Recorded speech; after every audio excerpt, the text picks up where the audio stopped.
পেশা ক্রীড়াকে প্রফেশনাল রূপ আমরা দিতে চাই এবং সেজন্যই আমরা সিদ্ধান্ত নিয়েছি যে আমরা নতুন কুড়ি নামে যে অনুষ্ঠানটি ছিল এখানে আমরা নতুন করে স্পোর্টসকে আমরা চালু করতে চাই। শুধু নতুন করে স্পোর্টসই আমরা চালু করতে চাই না, আমাদের একটি পরিকল্পনা আছে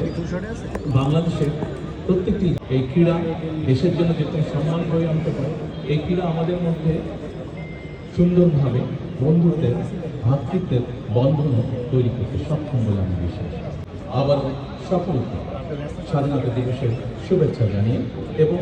আমার সামনে সাংবাদিক ভাইরা আছেন যারা আপনাদের মাধ্যমে দেশের সমগ্র সকল মানুষকে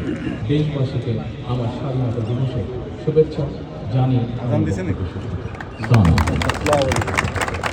আজকের এই ফুটবল ম্যাচটি ছিল প্রীতি ম্যাচ।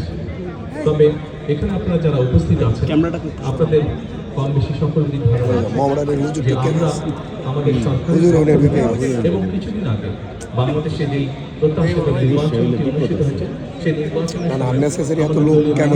আমরা বলেছি যে আমরা বাংলাদেশের ক্রীড়া জগতে নতুন প্লেয়ার আমরা তৈরি বিভিন্ন খেলা এবং পেশা ক্রীড়াকে প্রফেশনাল রূপ আমরা দিতে চাই এবং সেজন্যই